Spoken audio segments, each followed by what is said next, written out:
ಎಲ್ಲ ಆತ್ಮ ಜೊತೆಗೆ ಸಾಷ್ಟಾಂಗ ಪ್ರಣಾಮಗಳು. ಇಂದಿನ ಗುರುಹಿತ ಚಿಂತನೆಗೆ ತಮ್ಮೆಲ್ಲರಿಗೂ ಸ್ವಾಗತ. ಶ್ಲೋಕ 107. ಶ್ರೀ ಗುರುಂ ಸಚ್ಚಿದಾನಂದಂ ಭಾವಾತೀತಂ ವಿಭಾವ್ಯ ಚ ತನ್ನಿದರ್ಶಿತ ಮಾರ್ಗೇಣ ಧ್ಯಾನಮಗ್ನೋ ಭವೇತ್ ಸುಧಿಃ. ಗುರುವನ್ನ ಧ್ಯಾನ ಮಾಡುವ ಕ್ರಮವನ್ನು ಹೇಳ್ತಾ ಇದ್ದಾರೆ. ಗುರುವಿಗೆ ಸಗುಣ ರೂಪ, ನಿರ್ಗುಣ ರೂಪ. ಸಗುಣ ಸಾಕಾರ ರೂಪ, ನಿರ್ಗುಣ ನಿರಾಕಾರ ರೂಪ.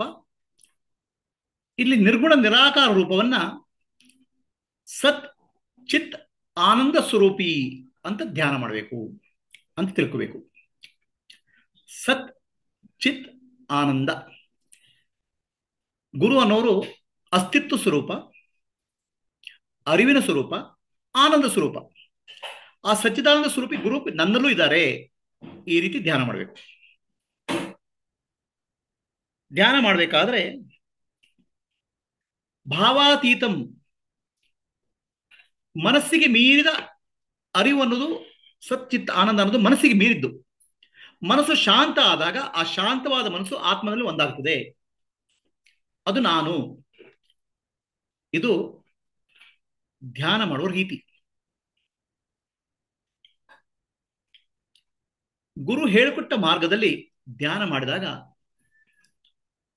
ಆತ್ಮಜ್ಞಾನ ಆಗ್ತದೆ, ಮುಕ್ತಿ ಸಿಗ್ತದೆ. ಗುರುವಿಗೆ ಸಗುಣ ರೂಪ ಮತ್ತು ನಿರ್ಗುಣ ರೂಪ. ಸಗುಣ ರೂಪದ ಧ್ಯಾನಕ್ಕೆ ಉಪಾಸನೆ ಅಂತ ಹೇಳೋದು, ನಿರ್ಗುಣ ರೂಪದ ಧ್ಯಾನಕ್ಕೆ ಜ್ಞಾನ ಅಥವಾ ನಿಧಿಧ್ಯಾಸ ಅಂತ ಹೇಳೋದು. ಇದನ್ನು ಎರಡನ್ನು ಗುರುಗಳು ಹೇಳಿಕೊಟ್ಟ ಮಾರ್ಗದಲ್ಲಿ ತಿಳ್ಕೊಂಡಾಗ ನನ್ನಲ್ಲಿರುವ ಗುರುವಿನ ಅರಿವಾಗ್ತದೆ, ಸಚ್ಚಿದಾನಂದ ಸ್ವರೂಪಿ, ಮುಕ್ತಿ ಸಿಗ್ತದೆ. ಇದು ಶ್ಲೋಕದ ಅರ್ಥ. ಯಾರಿಗೆ ಪ್ರಶ್ನೆ ಇದೆಯಾ?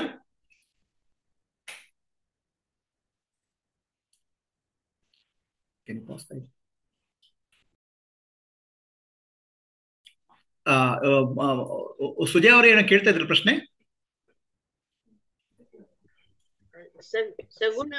ಸಗುಣ ರೂಪಕ್ಕೆ ಯಾವ ಉಪಾಸನೆ ಅಂತ ಹೇಳೋದಾ? ನೋಡಿ, ಸಗುಣ ರೂಪಕ್ಕೆ ಎರಡಿದೆ. ಒಂದು ಆರಾಧನೆ ಅಂದ್ರೆ ಪೂಜೆ. ದೇವರನ್ನ ಕರೆದು ಆಹ್ವಾಯಾಮಿ ಆಸನ ಸಮರ್ಪಯಾಮಿ ಅಂತ ಪೂಜೆ ಮಾಡೋದು ಬಾಹ್ಯದಲ್ಲಿ. ಅದು ಅದೇ ಸಗುಣ ರೂಪವನ್ನ ಒಳಗೆ ಅಂತರಂಗದಲ್ಲಿ ಪೂಜೆ ಮಾಡಿದಾಗ, ಹೃದಯ ಸ್ಥಾನದಲ್ಲಿ ಅಥವಾ ಆಜ್ಞಾಚಕದಲ್ಲಿ, ಅದನ್ನು ಅದಕ್ಕೆ ಉಪಾಸನೆ ಅಂತ ಕರೆಯುವುದು. ಆ ಉಪಾಸನೆಯಿಂದ ಏನಾಗುತ್ತೆ? ಚಿತ್ತಶುದ್ಧಿ ಆಗ್ತದೆ. ಕಡೆಗೆ ಜ್ಞಾನದ ಮೂಲಕ ನೇತಿ ಮಾಡಿ ಅದರ ಮೂಲಕ ಮುಕ್ತಿ. ಉಪಾಸನೆಯಿಂದ ಚಿತ್ತಶುದ್ಧಿ, ಆರಾಧನೆಯಿಂದ ಭಕ್ತಿ, ಉಪಾಸನೆಯಿಂದ ಚಿತ್ತಶುದ್ಧಿ, ಜ್ಞಾನದಿಂದ ಮುಕ್ತಿ. ಸರಿನಾ ಸುಜಯ್ ಅವರು? ಸರಿನಾ? ಸರಿ ಗುರುಜಿ. ಓಕೆ. 100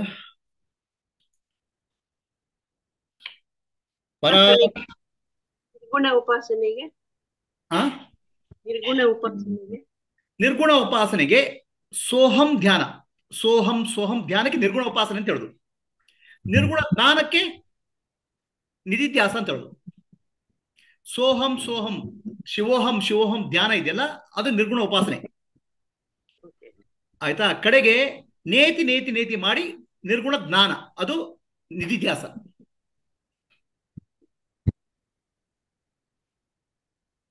ಸರಿನಾ? ಸರಿ ಗುರುಜಿ.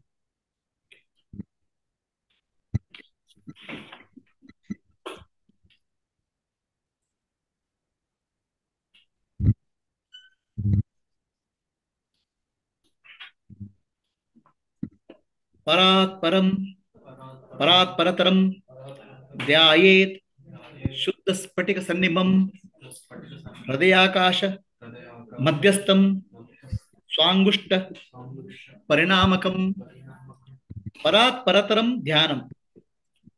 ಗುರುವಿನ ಧ್ಯಾನ ಹೇಗೆ ಮಾಡಬೇಕು, ಸಗುಣ ರೂಪದ ಧ್ಯಾನ ಹೇಗೆ ಮಾಡಬೇಕು ಅಂತ. ಧ್ಯಾನ ಮಾಡೋ ಹಲವಾರು ರೀತಿ ಇದಾವೆ. ಒಂದು ಧ್ಯಾನವನ್ನು ಹೇಳ್ತಾರೆ ಇಲ್ಲಿ. ಅಂಗುಷ್ಟ ಮಾತ್ರ ಪುರುಷ, ಇಷ್ಟು ಅಂಗುಷ್ಟದ ಹೆಬ್ಬೆರಳಿನ ಗಾತ್ರ ಪುರುಷ ಚೈತನ್ಯ ನಮ್ಮ ಹೃದಯ ಮಧ್ಯಭಾಗದಲ್ಲಿ ಇದ್ದಾರೆ. ಅದು ಹೇಗಿದೆ? ಸ್ಫಟಿಕದಿಂದ ಕಿರಣಗಳು ಬೆಳಗ್ತಾ ಇರೋ ಬೆಳಗ್ತಾ ಇದ್ದಾರೆ. ಶುದ್ಧ ಸ್ಫಟಿಕಮ್ಮ ಏನಾಗುತ್ತೆ ನೋಡಿ, ನಮ್ಮ ಧ್ಯಾನ ಮಾಡಲಿಕ್ಕೆ ಹಲವಾರು ಸ್ಥಾನಗಳು: ಹೃದಯ ಸ್ಥಾನ, ಆಜ್ಞಾಚಕ್ರ, ಬ್ರಹ್ಮರಂಧ್ರ. ಪ್ರತಿಯೊಂದು ಸ್ಥಾನಕ್ಕೂ ಧ್ಯಾನ ಮಾಡೋಕ್ಕೂ ಅದರ ಪರಿಣಾಮಗಳಿದೆ. ನಾವೇನಾಗುತ್ತೆ, ಎಚ್ಚರದಲ್ಲಿ ನಮ್ಮ ಚೇತನ ತಲೆಯ ಭಾಗದಲ್ಲಿ ಓಡಾಡ್ತಾ ಇರ್ತದೆ. ಕಣ್ಣಿನ ಮೂಲಕ ಪ್ರಪಂಚ ನೋಡ್ತೇವೆ, ಕಿವಿಯ ಮೂಲಕ ಕೇಳ್ತೇವೆ, ಮೂಗಿನ ಮೂಲಕ ವಾಸನೆ ನೋಡ್ತೇವೆ, ನಾಲಿಗೆ ಮೂಲಕ ರುಚಿ ನೋಡ್ತೇವೆ. ನಮ್ಮ ಚೇತನ, ನಮ್ಮ ಜೀವ ಈ ಪಂಚೇಂದ್ರಿಯಗಳ ಮೂಲಕ ಪ್ರಪಂಚವನ್ನು ಅನುಭವಿಸ್ತಾ ಇರ್ತದೆ. ಆ ಜೀವಕ್ಕೆ ಇಲ್ಲಿ ಜ್ಞಾನ ಮಾಡಬೇಕು. ಅಲ್ಲಿ ಧ್ಯಾನ ಮಾಡಿದಾಗ ಸ್ಪಷ್ಟವಾದ ಜ್ಞಾನ, ನಿತ್ಯ ಅನಿತ್ಯ ವಿವೇಕ, ಆತ್ಮ ಅನಾತ್ಮ ವಿವೇಕ ಮತ್ತು ಸೂಕ್ಷ್ಮ ರೂಪದಲ್ಲಿ, ಕಾರಣ ರೂಪದಲ್ಲಿ ಗುರುವಿನ ಜ್ಞಾನ, ಆತ್ಮಜ್ಞಾನ ಉಂಟಾಗ್ತದೆ. ಹೃದಯಾಕಾಶದಲ್ಲಿ ಏನಾಗುತ್ತೆ? ಹೃದಯ ಅಂದ್ರೆ, ನಾವು ಹೃದಯ ಅಂತ ಹೇಳಿದಾಗ ನಮ್ಮ ಹೃದಯ ಸ್ಥಾನವೂ ಹೌದು. ಆ ಹೃದಯ ಸ್ಥಾನದಲ್ಲಿ ವಾಸನೆಗಳು, ಸಂಸ್ಕಾರಗಳು ಇರ್ತವೆ. ಆ ವಾಸನೆ ಸಂಸ್ಕಾರಗಳಲ್ಲಿ ಸಾಕಾರ, ಸಗುಣ ಸಾಕಾರ ಅಂಗುಷ್ಟ ಮಾತ್ರ ಪುರುಷನ ಧ್ಯಾನ ಮಾಡಿದಾಗ ಅಲ್ಲಿ ಚಿತ್ತಶುದ್ಧಿ ಆಗ್ತದೆ, ಮನಸ್ಸು ಶಾಂತ ಆಗ್ತದೆ. ನಮ್ಗೆ ಏನಾಗ್ತದೆ? ಅಯ್ಯೋ, ಯಾರಾದ್ರೂ ಹೋದ್ರೆ ಬೇಜಾರಾಗುತ್ತೆ, ದುಡ್ಡು ಹೋದ್ರೆ ನೈಜ ಬೇಜಾರಾಗುತ್ತೆ, ಕಡೆಗೆ ಬೇಜಾರೆಲ್ಲ ಇಲ್ಲಿ ಕಂಡು ಬರ್ತದೆ ಹೃದಯ ಭಾಗದಲ್ಲಿ. ಆ ಭಾಗದಲ್ಲಿ ಅಂಗುಷ್ಟ ಮಾತ್ರ. ಇದು ಅಂಗುಷ್ಟ ಮಾತ್ರ ಪುರುಷ ಸಗುಣ ರೂಪ. ನಿಜವಾಗ್ಲೂ ನೋಡಿದ್ರೆ ಆ ಸ್ಫಟಿಕದ ಬೆಳಕು ಅಂತ ಹೇಳಿದ್ರೆ ಆತ್ಮಜ್ಯೋತಿ, ಆತ್ಮಜ್ಯೋತಿಯ ಸ್ಥಾನ ಕೂಡ ಹೌದು. ಎಲ್ಲಾ ಕಡೆ ಧ್ಯಾನ ಮಾಡುವಾಗ ಸಗುಣ ಸಾಕಾರದ ಹಿಂದೆ ಆತ್ಮಜ್ಯೋತಿ ಇದೆ. ಆ ರೀತಿ ಆತ್ಮಜ್ಯೋತಿ ಧ್ಯಾನ ಮಾಡುದು, ಸಗುಣ ಸಾಕಾರದಿಂದ ಶುರು ಮಾಡುದು. ಧ್ಯಾನ ಅಂದ್ರೆ ಸ್ಥೂಲದಿಂದ ಸೂಕ್ಷ್ಮಕ್ಕೆ ಹೋಗುವ ಕ್ರಿಯೆ. ಆಕಾಶ ಪ್ರತಿ ತತ್ವ ಸ್ಥೂಲ, ಅದಕ್ಕಿಂತ ಜಲತತ್ವ ಸೂಕ್ಷ್ಮ, ಜಲತತ್ವದಿಂದ ಆಕಾಶ ತತ್ವ ಸೂಕ್ಷ್ಮ, ಆಕಾಶದಿಂದ ಜಲತತ್ವದಿಂದ ವಾಯುತತ್ವ ಸೂಕ್ಷ್ಮ, ವಾಯುತತ್ವದಿಂದ ಆಕಾಶ ತತ್ವ ಸೂಕ್ಷ್ಮ, ಆಕಾಶ ತತ್ವಕ್ಕಿಂತ ಮನಸ್ಸು ಸೂಕ್ಷ್ಮ, ಮನಸ್ಸಿಗಿಂತ ಆತ್ಮ ಸೂಕ್ಷ್ಮ. ಈ ರೀತಿ ಸ್ಥೂಲದಿಂದ ಸೂಕ್ಷ್ಮಕ್ಕೆ ಹೋಗೋ ಕ್ರಿಯೆಗೆ ಧ್ಯಾನ ಅಂತ ಹೇಳೋದು.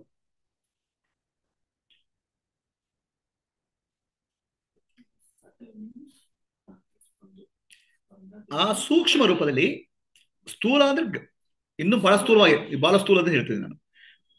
ಅರ್ತ್ ಇಸ್ ಬಹಳ ಸ್ಥೂಲ. ಸ್ಥೂಲವಾದ ಪೃಥ್ವಿ ತತ್ವದಿಂದ ಜಲತತ್ವ ಸ್ವಲ್ಪ ಸೂಕ್ಷ್ಮ, ಜಲತತ್ವಕ್ಕಿಂತ ವಾಯುತತ್ವ ಇನ್ನೂ ಸೂಕ್ಷ್ಮ, ಅಗ್ನಿತತ್ವ ಸೂಕ್ಷ್ಮ, ಅಗ್ನಿತತ್ವದಿಂದ ವಾಯುತತ್ವ ಸೂಕ್ಷ್ಮ, ವಾಯುತತ್ವದಿಂದ ಆಕಾಶ ತತ್ವ ಸೂಕ್ಷ್ಮ, ಆಕಾಶಕ್ಕಿಂತ ಮನಸ್ಸು ಸೂಕ್ಷ್ಮ. ಆ ಮನಸ್ಸಿನಲ್ಲಿ ಮನಸ್ಸು ವಿಶ್ವದ ಮನಸ್ಸು ನಾದ ಬಿಂದು ಸ್ಪಂದ ಆಗಿ ಮೂರು ರೀತಿಯಲ್ಲಿ ಕಾಣಿಸ್ಕೊಳ್ತದೆ. ಕಾನ್ಶಿಯಸ್ನೆಸ್ ಅಪಿಯರ್ಸ್, ನಾದ ಬಿಂದು ಸ್ಪಂದ. ಇದು ಇನ್ನೂ ಸೂಕ್ಷ್ಮ. ನಿಮ್ಮ ಧ್ಯಾನ ಮಾಡ್ತಾ ಇರುವಾಗ ಬೆಳಕಿನ ಅನುಭವ ಆಗುವುದು, ಸೂಕ್ಷ್ಮವಾದ ಬೆಳಕು. ಅದು ಆತ್ಮಜ್ಯೋತಿ ಅಲ್ಲ, ಆತ್ಮಜ್ಯೋತಿಯ ಬೆಳಕದು, ಪ್ರತಿಫಲನ ಅದು. ಆ ಬೆಳಕಿಗೆ ಬಿಂದು ಅಂತ ಹೇಳ್ತಾರೆ. ಅದು ಮನಸ್ಸು ಸೂಕ್ಷ್ಮವಾದ ಸಂಕೇತ, ಮನಸ್ಸು ಸಟ್ಲಾದಾಗ ಕಾಣ್ತದೆ.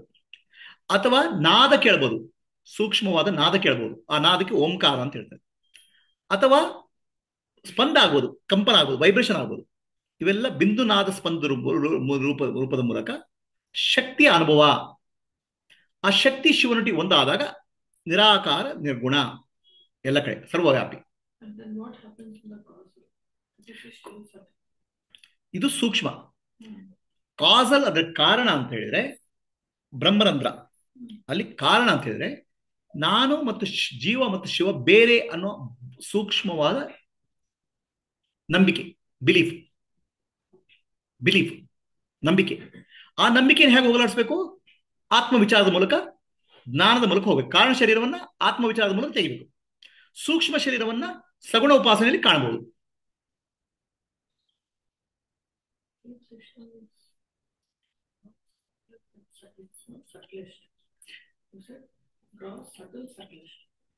ಸ್ಥೂಲ, ಸೂಕ್ಷ್ಮ, ಕಾರಣ. ಸೂಕ್ಷ್ಮದಲ್ಲಿ ಹಲವಾರು ಹಂತಗಳಿದ್ದಾವೆ. ಕಾರಣಕ್ಕೆ ಮೂಲ ಕಾರಣ.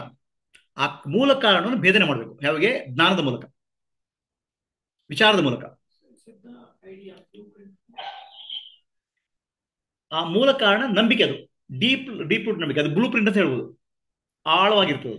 ಅದನ್ನು ತೆಗೆದುಹಾಕಬೇಕು. ಆಮೇಲೆ ಏನಿದೆ, ನಿರಾಕಾರ ನಿರ್ಗುಣ ತತ್ವ ಇದೆ. ಹೃದಯ ಅಂತ ಹೇಳಿದ್ರೆ ಸಂಸ್ಕೃತದಲ್ಲಿ ನಾವು ಇಂಗ್ಲಿಷ್ ಟ್ರಾನ್ಸ್ಲೇಟ್ ಮಾಡುವಾಗ ಹಾರ್ಟ್ ಅಂತ ಹೇಳ್ಬೋದು ಅಥವಾ ಸೆಂಟರ್ ಅಂತ ಹೇಳ್ಬೋದು. ನಮ್ಮ ಸೆಂಟರ್ ಇದೆ, ನಮ್ಮ ಕೇಂದ್ರ ಅದು. ಎಂತ ಕೇಂದ್ರ? ನಾನು ಅನ್ನೋ ಭಾವನೆ ಬರೋ ಕೇಂದ್ರ. ನಾನು ಅನ್ನೋ ಭಾವನೆ ಎಲ್ಲಿ ಬರ್ತಾ ಇದೆ ನಮ್ಗೆ? ಕೆಲವರು ನಾನ್ ರೀ ಅಂತ ಹೇಳ್ತೇವೆ, ನಾನು ಇಲ್ಲಿ ಬಂದೆ ಅಂತ. ಅಂದ್ರೆ ನಾನು ಅಂತ ಹೇಳುವಾಗ ಅನ್ಕಾನ್ಶಿಯಸ್ ನಾನು ಇಲ್ಲಿ ಅಂತ ಹೇಳ್ತೇವೆ, ಅದು ಸುಪ್ತ ಮನಸ್ಸು. That's called sub conscious mind. People say ನಾನು ಅಂತ ಹೇಳ್ತೇವೆ ಇಲ್ಲಿ, ಸಬ್ ಕಾನ್ಶಿಯಸ್ ಮೈಂಡ್. ನಾನು ಅಂತ ಇಲ್ಲಿ ಯಾರು ಹೇಳಲ್ಲ, ಅವನಿಗೆ ಅಹಂಕಾರ ಜಾಸ್ತಿ ಅಂತ ಹೇಳ್ತಾರೆ. ಇಲ್ಲಿ ಬಂದಾಗ ಈಗೋ ಬಂದ್ಬಿಡ್ತದೆ, ಹೆಡ್ ವೆಯ್ಟ್. ಸೊ ಹಾಗಾಗ್ಬಿಟ್ಟು ಈ ನಾನು ಅಂತ ಎಲ್ಲಿ ಹುಟ್ಟುತ್ತದೆ ಬೇರೆ ಬೇರೆ ಫಾರ್ಮ್ ಅಲ್ಲಿ, ಅದರ ಮೂಲ ರೂಪ ಆತ್ಮಜ್ಯೋತಿ. ಅದ್ರ ಬಗ್ಗೆ ಧ್ಯಾನ ಮಾಡ್ಬೇಕು ಅಂತ ಹೇಳ್ತಾರೆ. ಸ್ಥೂಲವಾದ ಶುರು ಮಾಡಬೇಕು, ಸಗುಣ ರೂಪದಿಂದ ಶುರು ಮಾಡಬೇಕು, ನಿಧಾನವಾಗಿ ಸೂಕ್ಷ್ಮ ರೂಪಕ್ಕೆ ಮತ್ತು ಕಾರಣ ರೂಪಕ್ಕೆ ಹೋಗಬೇಕು.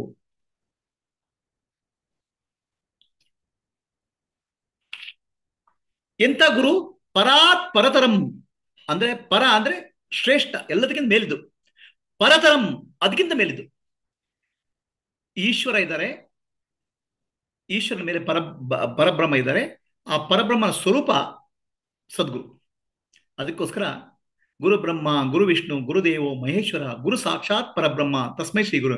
ಆ ಗುರು ಅಂದ್ರೆ ಸದ್ಗುರು ಅಂದ್ರೆ ಪರಬ್ರಹ್ಮನೇ. ಆ ಪರಬ್ರಹ್ಮ ಸದ್ಗುರುವಾಗಿ ಎಲ್ಲದಕ್ಕಿಂತ ಮೇಲೆ ಸ್ಥಾನ. ಅಂತ ಸದ್ಗುರು ಧ್ಯಾನ ಮಾಡಬೇಕು. ಯಾವ ರೂಪದಲ್ಲಿ? ಹೃದಯಾಕಾಶದಲ್ಲಿ. ಯಾಕೋಸ್ಕರ? ಚಿತ್ತಶುದ್ಧಿಗೋಸ್ಕರ, ಜ್ಞಾನ ಪ್ರಾಪ್ತಿಗೋಸ್ಕರ.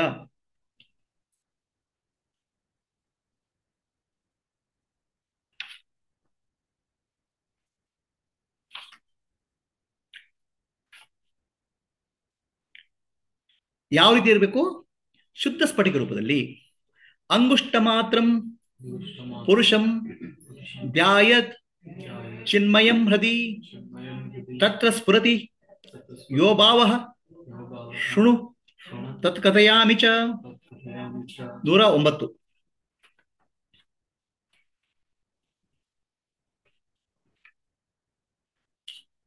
ಹೃದಯದ ಮಧ್ಯದಲ್ಲಿ ಅಂಗುಷ್ಟ ಮಾತ್ರ ಪುರುಷ, ಒಂದು ಹೆಬ್ಬೆರಳಿನ ಗಾತ್ರ. ಮೊದಲು ಹೇಗಿದೆ? ಸ್ಫಟಿಕದ ಬೆಳಕು ಅಂತ ಹೇಳಿದೆ. ಈಗ ಅಂಗುಷ್ಟ ಮಾತ್ರ. ಎಷ್ಟು ಧ್ಯಾನ? ಅಂಗುಷ್ಟ ಮಾತ್ರ. ಆಯ್ತಾ? ಆ ಗುರು ಪರಾತ್ಪರ, ಎಲ್ಲದಕ್ಕಿಂತ ಶ್ರೇಷ್ಠವಾದನು. ಆವಾಗ ಏನಾಗುತ್ತೆ? ಆ ಧ್ಯಾನ ಮಾಡಿದ್ರೆ ಏನಾಗುತ್ತೆ? What is the effect of that meditation? ಅದನ್ನ ಹೇಳ್ತೇನೆ ಮುಂದಿನ ಶ್ಲೋಕದಲ್ಲಿ.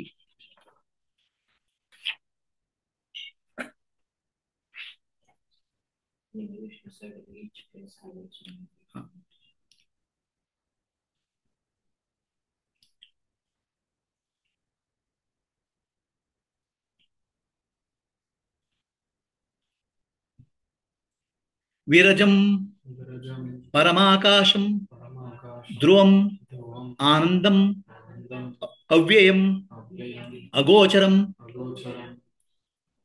ತಥಾಗಮ್ಯಂ ನಾಮರೂಪ ವಿವರ್ಜಿತಂ ತದಹಂ ಬ್ರಹ್ಮ ಕೈವಲ್ಯಂ ಇತಿ ಬೋಧ ಪ್ರಜಾಯತೆ.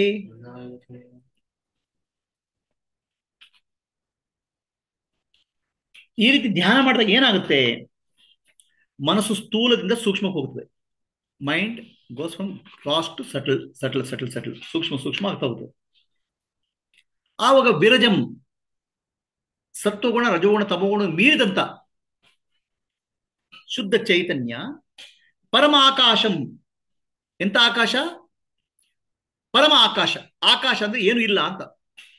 ಇದು ಭೂತಾಕಾಶ, ನಮ್ ಕಣ್ಣಿಗೆ ಕಾಣ್ತಾ ಇದೆ. ಭೂತಾಕಾಶದಲ್ಲಿ ಸೂರ್ಯ ಚಂದ್ರ ನಕ್ಷತ್ರಗಳಿದ್ದಾವೆ, ಆದ್ರೆ ಆಕಾಶ ಅಂದ್ರೆ ಏನು ಇಲ್ಲ ಅಂತ ಅರ್ಥ ಅಷ್ಟೇ.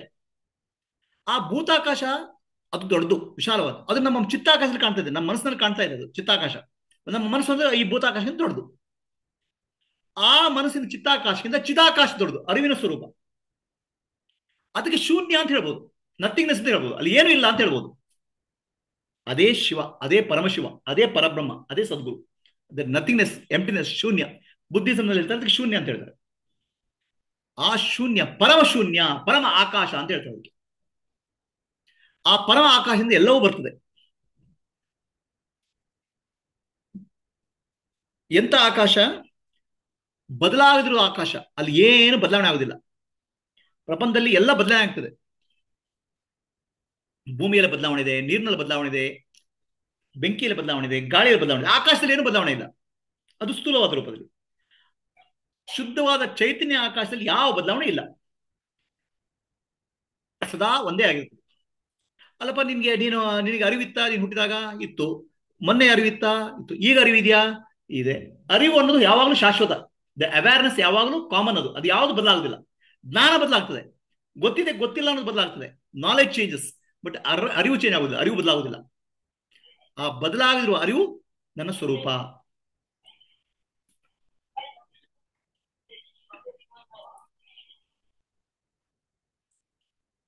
ಆ ಬದಲಾಗದಿರುವ ಅರಿವು ಆತ್ಮನ ಸ್ವರೂಪ.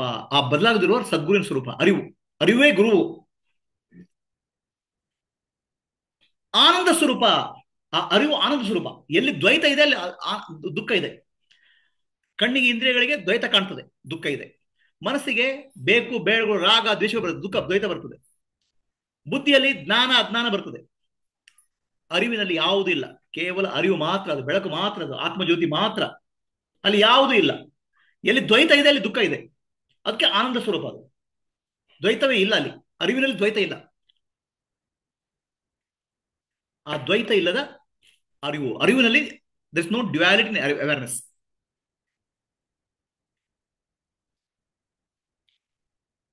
ನನ್ನ ಅರಿವು, ನಿಮ್ಮ ಅರಿವು, ಅವರ ಅರಿವು ಎಲ್ಲ ಬೇರೆ ಬೇರೆ ಅರಿವಲ್ಲ. ಅರಿವು ಒಂದೇ, ಜ್ಞಾನ ಬೇರೆ ಬೇರೆ.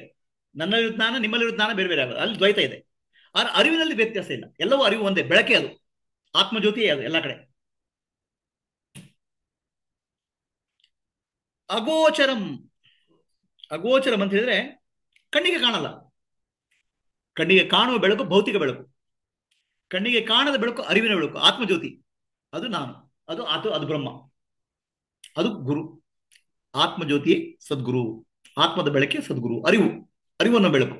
ಅರಿವನ್ನ ಬೆಳಕು ಕಾಣಲ್ಲ. ಅರಿವಿನ ಬೆಳಕಲ್ಲಿ ಎಲ್ಲ ಕಾಣ್ತದೆ.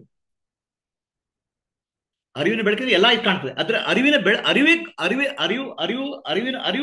ಕಾಣಲ್ಲ. ಅರಿವಿನ ಬೆಳಕಲ್ಲಿ ಎಲ್ಲ ಕಾಣ್ತದೆ. ಈಗ ಕಣ್ಣಿನ ಬೆಳಕಿನಲ್ಲಿ ಪ್ರಪಂಚ ಕಾಣ್ತದೆ. ಅದ್ರ ಕಣ್ಣಿಗೆ ಕಣ್ಣನ್ನು ನೋಡಕ್ಕಾಗಲ್ಲ. ಮನಸ್ಸಿನ ಮೂಲಕ ಕಣ್ಣನ್ನು ನೋಡ್ಲಿಕ್ಕಾಗತ್ತೆ. ಹಾಗೆ ಮನಸ್ಸಿನ ಬೆಳಕು ಕಣ್ಣಿನ ಬೆಳಕಿನ ದೊಡ್ಡದು. ಮನಸ್ಸಿನಲ್ಲಿ ಯೋಚನೆ ಬರ್ತಾ ಇದ್ದಾವೆ ಅಂತ ಗೊತ್ತಾಗುತ್ತೆ. ಮನಸ್ಸಿಗೆ ಗೊತ್ತಾಗುದಿಲ್ಲ, ಅರಿವಿಗೆ ಗೊತ್ತಾಗ್ತದೆ. ಆ ಅರಿವಿನ ಬೆಳಕು ಮನಸ್ಸಿನ ಬೆಳಕಿನ ಜಾಸ್ತಿ. ಅರಿವಿನ ಬೆಳಕಿನ ಮೇಲಿದ್ ಯಾವುದೂ ಇಲ್ಲ.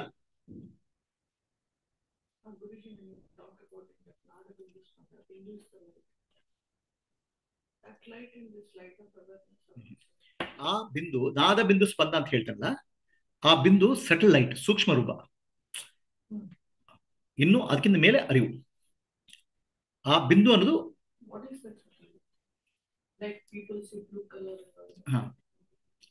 people see some colors. ಅಗೋಚರಂ ಕಣ್ಣಿಗೆ ಕಾಣುವುದಿಲ್ಲ.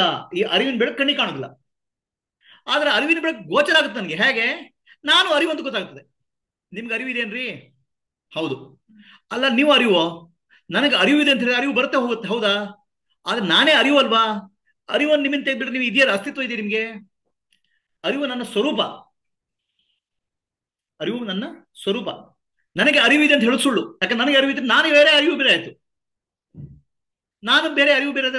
ಅರಿವಿದೆ ಅಂತ ಗೊತ್ತಾಗುದು ಯಾರಿಗೆ? ನಾನೇ ಅರಿವಿನ ಸ್ವರೂಪ. ಅದು ನನ್ನ ಮೂಲ ಸ್ವರೂಪ. ಬೇರೆ ಎಲ್ಲ ದೇಹ, ಮನಸ್ಸು, ಬುದ್ಧಿ, ಪ್ರಪಂಚ ಎಲ್ಲ ಸೆಕೆಂಡ್ರಿ, ಅಂದ್ರೆ ಮೂಲ ಅಲ್ಲ. ಮೂಲ ಸ್ವರೂಪ ನಂದು ಅರಿವು. ಆ ಅರಿವು ಬ್ರಹ್ಮ. ಅದು ಕಾಣಲ್ಲ, ಆದ್ರೆ ನಾನು ಆ ಬ್ರಹ್ಮ ಅಂತ ಗೊತ್ತಾಗುತ್ತೆ. ನಿಮ್ಗೆ ಅರಿವಿದೇನ್ರಿ? ನೀವು ಅರಿವಿದೇನ್ರಿ? ಹೌದು. ನಾನು ಅರಿವು ಅಂತ ಹೇಳ್ತಿಲ್ಲ, ಅದು ನಾನು ಬ್ರಹ್ಮ ಅಂತ ಹೇಳೋದು ಇನ್ನೊಂದು ರೀತಿ. ಅದಷ್ಟೇ. ನಾನು ಅರಿವಿನ ಸ್ವರೂಪ ಅಂತ ಹೇಳೋದು, ನಾನು ಬ್ರಹ್ಮ ಅಂತ ಹೇಳೋದು ಎರಡು ಒಂದೇ. ಬೇಕಾದ್ರೆ ಬ್ರಹ್ಮನೇ ಅರಿವು. ನಾಮ ರೂಪಗಳು ಮೀರಿದ್ದು. ನಾಮ ರೂಪಗಳು ಒಂದು ವಸ್ತು ಇಟ್ಕೊಳ್ಳಿಕ್ ಸಾಧ್ಯ, ಅರಿವಿಕೊಳ್ಳಿಕ್ ಸಾಧ್ಯ ಇಲ್ಲ. ಯಾವುದು ಮನಸ್ಸಿಗೆ, ಇಂದ್ರಿಯಕ್ಕೆ ಗೋಚರ ಆಗುತ್ತೆ ಅದಕ್ಕೆ ರೂಪ ಇದೆ. ಅರಿವಿಗೆ ರೂಪ ಇಲ್ಲ. ಎಲ್ಲಾ ರೂಪಗಳನ್ನು ಬೆಳಗುವುದು ಅದು ಬೆಳಕು. ಅದಕ್ಕೆ ನಾಮ ರೂಪಗಳಿಲ್ಲ. ನಾಮರೂಪ ವಿವರ್ಜಿತ. ಆದ್ರೆ ಗೊತ್ತಾಗತ್ತೆ ಏನು? ನಾನು ಅರಿವು, ನಾನು ಬ್ರಹ್ಮಸ್ವರೂಪಿ, ಅಹಂ ಬ್ರಹ್ಮಾಸ್ಮಿ ಅಂತ ಗೊತ್ತಾಗತ್ತಲ್ಲ, ಅದು ಅರಿವಿನ ಜ್ಞಾನ. ಅದು ನಾನು ಬ್ರಹ್ಮನ ಪಡಿಲಿಕ್ಕೆ ಆಗುದಿಲ್ಲ. ನಾನು ಬ್ರಹ್ಮ ಅಂತ ಗೊತ್ತಾಗುತ್ತೆ, ತಿಳ್ಕೊಳ್ಳಿಕ್ಕೆ ಸಾಧ್ಯ ಇದೆ. ಆ ರೀತಿಯಲ್ಲಿ ಆತ್ಮಜ್ಞಾನ ಆಗ್ತದೆ. ಅದಕ್ಕೆ ಅಪರೋಕ್ಷ ಜ್ಞಾನ ಅಂತ. ನಾನು ಅರಿವಿನ ಸ್ವರೂಪ ಅಂತ ಜ್ಞಾನವೇ ಆತ್ಮಜ್ಞಾನ. ಈಗೇನಾಗ್ಬಿಟ್ಟಿದೆ? ನಾನು ಅರಿವಿನ ಸ್ವರೂಪ ಅಂತ ಬಿಟ್ಟು ದೇಹ ನಾನು, ಮನಸ್ಸು ನಾನು, ಬುದ್ಧಿ ನಾನು ಭ್ರಮಿಸಲಿಕ್ಕಾಗ್ಬಿಟ್ಟಿದೆ. ನಿಜವಾದ ನಾನು ಯಾರು ಅಂತ ವಿಚಾರ ಮಾಡಿದಾಗ ನಾನು, ನಾನೆಂಬುದು ನಾನಲ್ಲ, ಈ ದೇಹ ಮನಬುದ್ಧಿ ನಾನಲ್ಲ, ಸಚಿದಾನಂದಾತ್ಮ ಶಿವ ನಾನೇ, ಶಿವೋಹಂ ಶಿವೋಹಂ ಶಿವೋಹಂ. ಈ ಜ್ಞಾನ ಇದೆಯಲ್ಲ, ಅಹಂ ಬ್ರಹ್ಮಾಸ್ಮಿ ಅನ್ನೋ ಜ್ಞಾನ, ಆ, ಇದೆಲ್ಲ ಧ್ಯಾನ ಮಾಡಿದಾಗ ಬರ್ತದೆ. ಅಂಗುಷ್ಟ ಮಾತು ಪುರುಷ, ಸ್ಫಟಿಕ, ಇಲ್ಲೇನಾಗುತ್ತೆ, ಚಿತ್ತಶುದ್ಧಿ ಆಗ್ತದೆ. ಚಿತ್ತಶುದ್ಧಿ ಆಗ್ತಾ ಮನಸ್ಸು ಶುದ್ಧ ಆಗ್ತಾ ಹೋಗ್ತದೆ. ಆತ್ಮಜ್ಞಾನ ಮೂಲಕ ನಾನು ಅರಿವಿನ ಸ್ವರೂಪ, ನಾನು ಬ್ರಹ್ಮಸ್ವರೂಪ ಎಲ್ಲ ಜ್ಞಾನ ಮೂಡಿ ಬರ್ತದೆ. ಇದು ಜ್ಞಾನದ, ಇದು ಧ್ಯಾನದ ಫಲ ಈ ಶ್ಲೋಕದಲ್ಲಿ. ಯಾರಿಗೆ ಪ್ರಶ್ನೆ ಇದೆಯಾ ಸುಮಲಿ?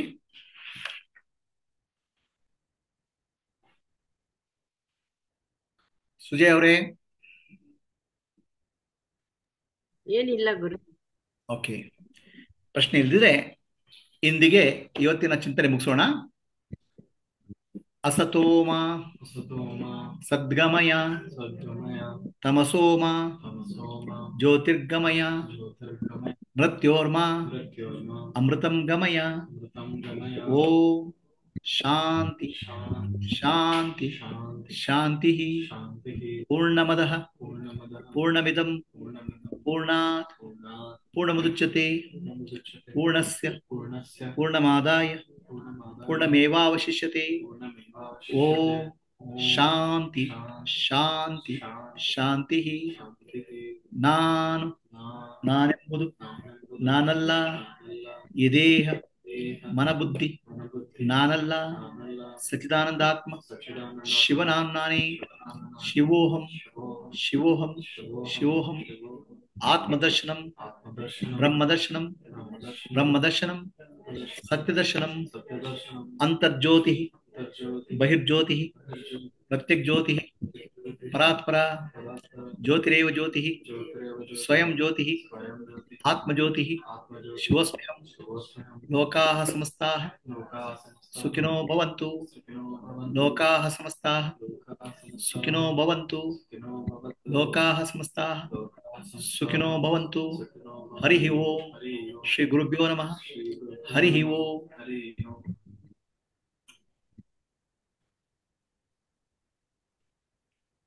ಇಂದಿಗೆ ಇವತ್ತಿನ ಚಿಂತನೆ ಮುಗಿಸೋಣ. ಗುರುಗೀತ ಇನ್ನೊಂದು 2-3 ದಿವಸ ಬಿಟ್ಟು ಪುನಃ ಶುರು ಮಾಡ್ತೇನೆ.